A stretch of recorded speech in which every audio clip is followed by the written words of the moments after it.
It's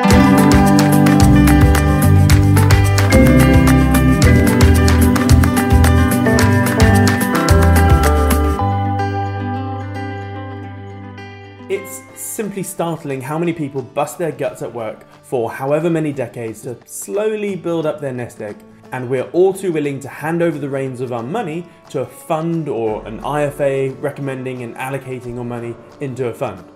But the stark reality here is that 90% of fund managers don't beat the stock market. It's ridiculous. This is why I really don't care if someone has an alphabet of letters after their name. If I was forced to hand over my money to someone, I'd much rather give it to a trader than a fund manager. In this industry, you typically have two types of fund, alpha and beta. Alpha funds are active and they move you in and out of assets. Fees are high, and it's this type of fund which rarely beats the market.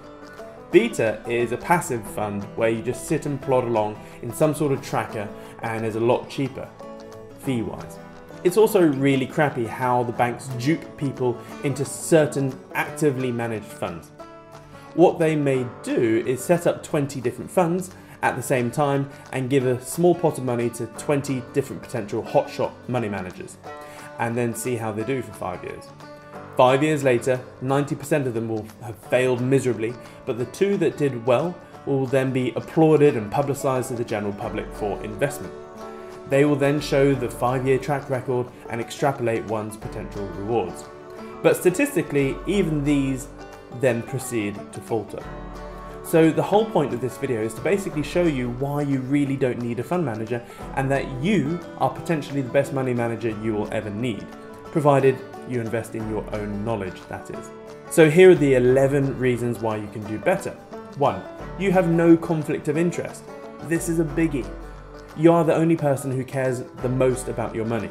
The amount of conflict of interest in this field is shocking. From advisors that get a kickback from providers they refer to ensuring the longevity of their job and company. You see, the funds focus on increasing their AUM, assets under management, because the more money they manage, the more fees they make. So they will organise and run the fund in a way that doesn't rock the boat.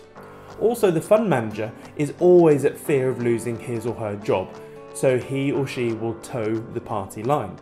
Also, if your fund is affiliated in any way to a bank, it will no doubt be offering bank products, whether they are good or not. In most cases, they are utter shite. 2. You have no career risk or peer pressure. Basically, you have full control and won't be affected by peer pressure. What it means in this sense is that if the overall market is bullish on a particular asset or industry, but your fund manager isn't, well, tough. In most cases, your manager will leave his or her spine at the door and play sheep, and also invest in that asset or industry. Safety in crowds, you see. If that asset tanks, no one will care. Everyone will keep their jobs because everyone got it wrong. But if everyone invested in an asset which hit the moon and you're the only fund that didn't, your manager would lose his or her job. Or the fund would just bleed capital outflows. 3. You can invest in anything, anywhere. If you are managing your own money, you aren't stuck to just one asset or industry. If you wanted to invest in an exotic asset or even cryptocurrencies, you could. Most funds can't, as they have to stay within their licensed investment area and regulations. 4. You can be fully invested or fully in cash. Believe it or not, there are many funds out there that have to be in the market even if they think the market is going to crash. There is an aversion to getting fully out and sat in cash because you'd then be paying a fund to just hold your cash, which they can't do. Well, you as a private investor aren't tied to any rubbish like that. You can be fully in or fully out as you wish. 5. You can concentrate capital into assets. Funds will have a minimum and maximum amount of your capital they can apply to a particular asset, so they can't go all in on something. However, as a great trader once said, you have to know when to be a pig. So as a private investor, you can. For instance, it's 2018 and it's blindingly obvious to me that the crypto world is about to explode, very much like the internet did. It's literally the evolution of money and presents one of the best investment opportunities in human history. So me, as an individual, can be a pig in this market, whereas Pretty much every fund out there isn't allowed or doesn't want to for fear of career risk and also regulatory lashback. 6. You have no ridiculous benchmark to set. As an investor, you should only care about the net ROI of your money. So losing money in any type of market is not good. However, I've seen with my own eyes fund managers congratulating each other that their fund was only 5 or 10% down for the year, when the whole market was down, say, 20%. They use the main stock market indices as benchmarks, you see. Surely, if you're paying someone a whole bunch of fees for the best investment advice out there, you would hope they could at least forecast an impending crash and profit from it instead of shuffling around deck chairs on the Titanic like every other fund manager does in times of capitulation. 7. You control the costs. Some funds are just downright extortionate, and because some funds have kickbacks with the products they go in and out of, they can sometimes churn your fees. They will place excessive trades just to get more kickbacks. 8. You can easily buy and sell in any size.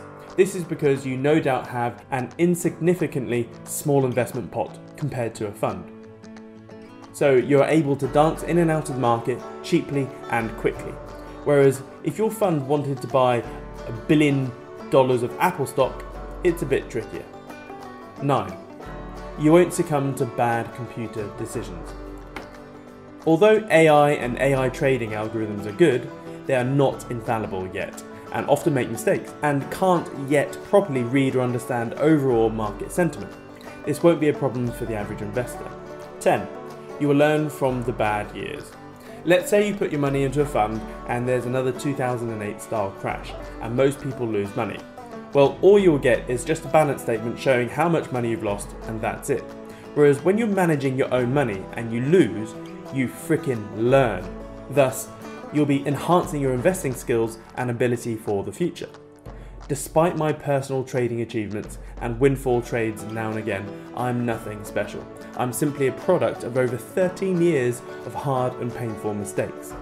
Learning from your mistakes is so important. 11. You can play the long game. Believe it or not, the average fund will only have you in a particular asset for an average of 11 months. This is extremely short-term thinking, which then eliminates any chance of you riding out a crazy bull market. Or if you're in an asset which is down for a bit, but you know it will recover, you don't need to sell out. You can simply wait.